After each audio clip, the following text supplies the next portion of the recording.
اللہ تعالیٰ نے جو انسان پیدا کیے ہیں ان کے مزاج مختلف ہیں. ان میں کچھ لوگ ہوتے ہیں جو قوی ہوتے ہیں ارادے کے، جو فیصلہ کر لیا ڈٹ گئے. کچھ لوگوں میں وہ قوت ارادی اتنی مضبوط نہیں ہوتی، وہ ادھر ادھر سوچتے رہتے ہیں. کچھ لوگ جسمانی طور پر بہت توانا ہوتے ہیں، کچھ لوگ جسمانی طور پر پیدائشی طور پر کمزور ہوتے ہیں. تو اگر کوئی قوت ارادی کمزور رکھنے والا شخص ہے، وہ بھی تو اللہ کی تخلیق ہے، اللہ کا بندہ ہے، خطاؤں کا ظہور ہو جاتا ہے، توبہ کرتا ہے، پھر کچھ عرصے کے بعد پھر خطا کا ظہور ہو جاتا ہے، پھر توبہ کرتا ہے. تو ہم تو یہ سمجھیں گے کہ ایک حد کے بعد پھر اس کی توبہ قبول نہیں ہونی چاہیے. لیکن حدیث سنیے. وعن ابی ہریرہ رضی اللہ تعالی عنہ قال قال رسول اللہ صلی اللہ علیہ وسلم ان عبدا اذنب ذنبا، یقیناً ایک بندہ جو ہے وہ ایک گناہ کرتا ہے. فقال، پھر وہ کہتا ہے رب، اے میرے پروردگار، اذنبت فاغفر، مجھ سے گناہ ہو گیا ہے، مجھے معاف فرما دے. فقال ربہ، تو پروردگار یہ کہتا ہے اعلم عبدی ان لہ ربا یغفر الذنب ویأخذ بہ، میرا یہ بندہ یہ جانتا ہے کہ اس کا ایک رب ہے جو گناہ معاف بھی کر سکتا ہے اور سزا دے بھی سکتا ہے. کیا معنی ہوئے؟ گناہ اس نے کیا ہے لیکن جانتا ہے اللہ کو کہ وہ معاف بھی فرما سکتا ہے، تبھی تو وہ اللہ سے معافی کی درخواست کر رہا ہے. اس کے اس جاننے کی بنیاد پر، اس کے اس علم کی بنیاد پر، اس کے اس ایمان کی بنیاد پر فرمایا غفرت لعبدی، میں نے اپنے بندے کو معاف کر دیا.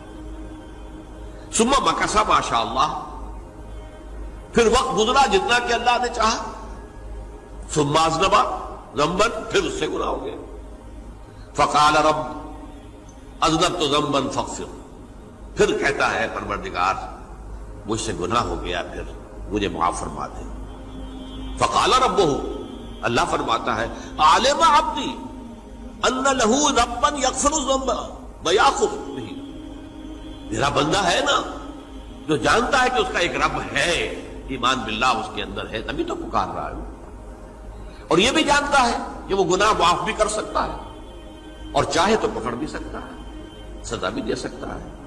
تو فرمایا، اللہ تعالیٰ فرماتے ہیں میں نے فرمایا کہ میں نے معاف کر دیا.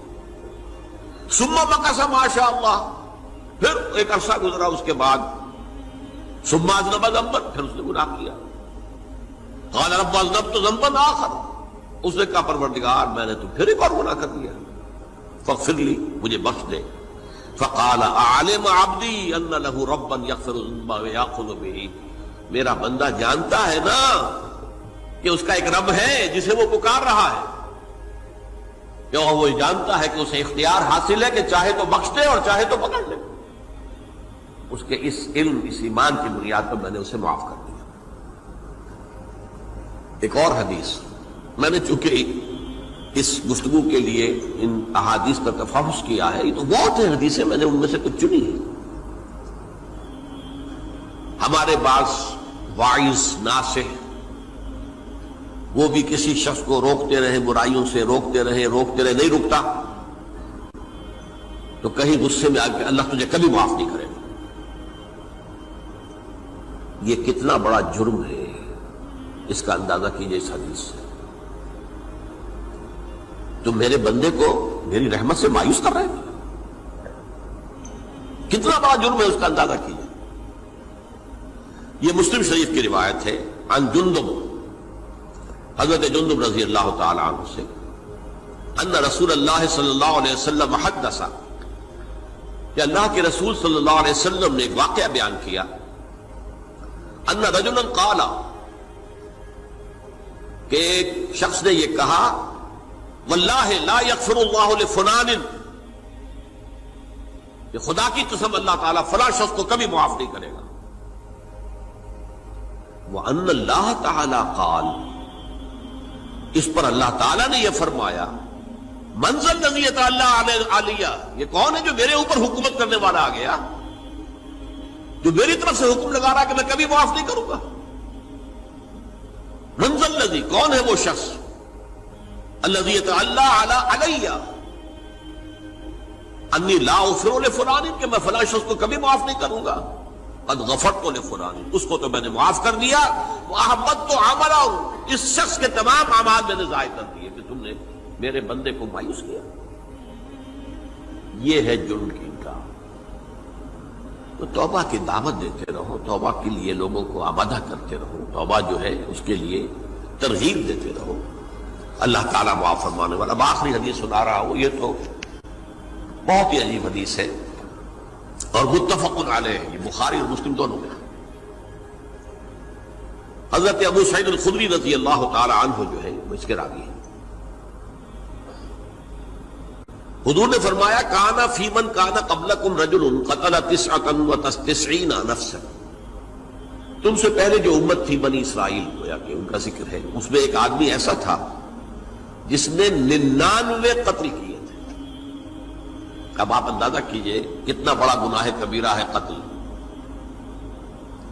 قرآن مجید میں آتا ہے وَكَأَنَّمَا قَتَلَ النَّاسَ جَمِيعًا، اگر ایک انسان کو بھی ناحق قتل کر دیا گیا تو یہ ایسی ہے گویا کہ اس نے پوری نوع انسانی کو قتل کر دیا، اس نے 99 قتل کیے۔ فَهَلْ لَهُ مِن تَوْبَةٍ، پھر اس کے بعد یہ ہوا کہ اس کے اندر توبہ کا جذبہ پیدا ہوا۔ فَسَأَلَ عَنْ أَعْلَمِ أَهْلِ الْأَرْضِ، تو اس نے پھر سوال کیا، لوگوں سے پوچھا کہ زمین میں رہنے والوں میں کون سب سے بڑا عالم ہے؟ فَدُلَّ عَلَى رَاهِبٍ، تو اسے بتایا گیا فلاں راہب فلاں جگہ پر ہے، وہ بہت نیک ہے، بڑا عالم ہے۔ فَأَتَاهُ، وہ اس کے پاس آیا، فَقَالَ أَنَّهُ قَتَلَ 99 نَفْسًا فَهَلْ لَهُ مِن تَوْبَةٍ، انہوں نے کہا دیکھیے راہب صاحب، میں نے 99 انسان قتل کیے، اب مجھے یہ بتائیے کہ میرے لیے توبہ کا کوئی امکان ہے؟ فَقَالَ لَا، انہوں نے کہا نہیں۔ فَقَتَلَهُ، اس نے اس کو بھی قتل کر دیا۔ فَكَمَّلَ بِهِ 100، اپنی سینچری مکمل کر لی، مطلب 99 کے بعد ایک کی کسر تھی، اس کو بھی قتل کیا، 100 پورے کر لیا۔ ثُمَّ سَأَلَ عَنْ أَعْلَمِ أَهْلِ الْأَرْضِ، پھر اس نے پوچھا کوئی اور، کوئی بڑے عالم انسان ہو۔ فَدُلَّ عَلَى رَجُلٍ عَالِمٍ، پھر اس کی رہنمائی کی گئی ایک بڑے عالم شخص کی طرف۔ فَقَالَ إِنَّهُ قَتَلَ 100 نَفْسٍ، تو اس نے وہاں جا کر کہا کہ میں 100 انسان ہلاک کر چکا ہوں، قتل کر چکا ہوں۔ فَهَلْ لَهُ مِن تَوْبَةٍ، میرے لیے توبہ کا کوئی امکان ہے؟ فَقَالَ نَعَمْ، کہا کیوں نہیں، 100 قتل کیے تب بھی کیا ہے، توبہ کا راستہ دروازہ کھلا ہوا، مَا لَمْ يُغَرْغِرْ، جب تک کہ وہ گھنگرو نہیں بج رہا، اس وقت تک تمہارے توبہ کا دروازہ کھلا ہوا ہے۔ فرمایا نعم، وَمَن يَحُولُ بَيْنَهُ وَبَيْنَ التَّوْبَةِ، تمہاری توبہ کے درمیان اور تمہارے درمیان کون حائل ہو سکتا ہے؟ توبہ کا دروازہ کھلا ہے۔ لیکن ساتھ ہی کہا انطلق الی ارض کذا و کذا، اب تم ایسے کرو جہاں تم رہتے ہو وہاں نہ جاؤ واپس، وہاں کا ماحول اچھا نہیں ہے، معاشرہ اچھا نہیں ہے، ہو سکتا ہے کہ تم توبہ پر قائم نہ رہ سکو، تم فلاں جگہ چلے جاؤ، وہاں اچھے لوگ آباد ہیں، ان میں جا کر رہو۔ فإن بها أناسا يعبدون اللہ تعالی، وہاں ایسے لوگ آباد ہیں جو اللہ کی بندگی کرتے ہیں۔ فاعبد اللہ معہم، تو تم ان کے ساتھ مل کر اللہ کی بندگی اور پرستش کرو۔ ولا ترجع الی ارضک، اپنی زمین کی طرف اپنے وطن میں واپس مت جاؤ۔ فإنها ارض سوء، وہ بری جگہ ہے۔ فانطلقا، تو وہ چل پڑا، ہجرت کر رہا ہے، اس جگہ جا رہا ہے جہاں کا راہب نے بتایا تھا۔ حتی اذا نصف الطریق، جب آدھا راستہ اس نے پورا کر لیا، اتاہ الموت، موت آ گئی۔ فاختصمت فیہ ملائکۃ الرحمت و ملائکۃ العذاب، اب وہ جہنم کے فرشتے بھی آ گئے اس کی جان قبض کرنے کو، اور جنت کے بھی آ گئے۔ فقالت ملائکۃ الرحمہ، رحمت والے جو فرشتے ہیں جنت والے، انہوں نے کہا جا تائبا مقبلا بقلبہ للہ تعالی، یہ شخص توبہ کر کے اللہ تعالیٰ کی طرف ہجرت کر رہا تھا، اس لیے اس کی نیت کی بنیاد پر اب یہ جنتی ہے، لہذا اس کی روح ہم قبض کریں۔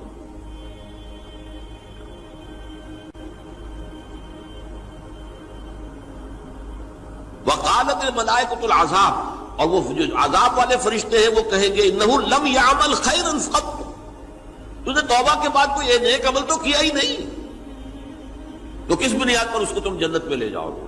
اس کو تو دوزخ میں جانا چاہیے۔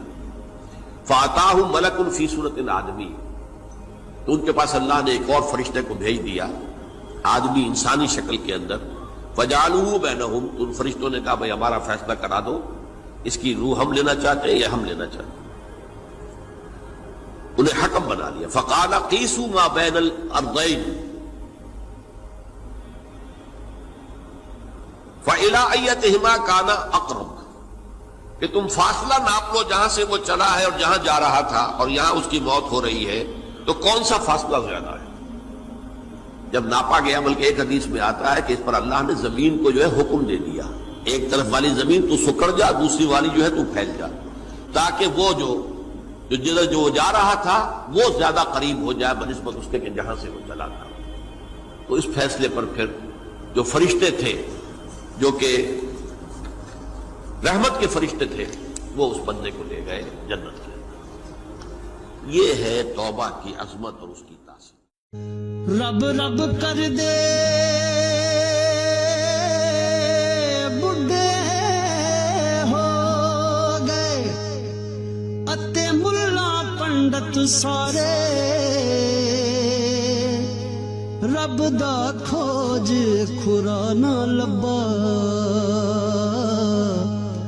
اتے نہ کیتے بئی نظارے۔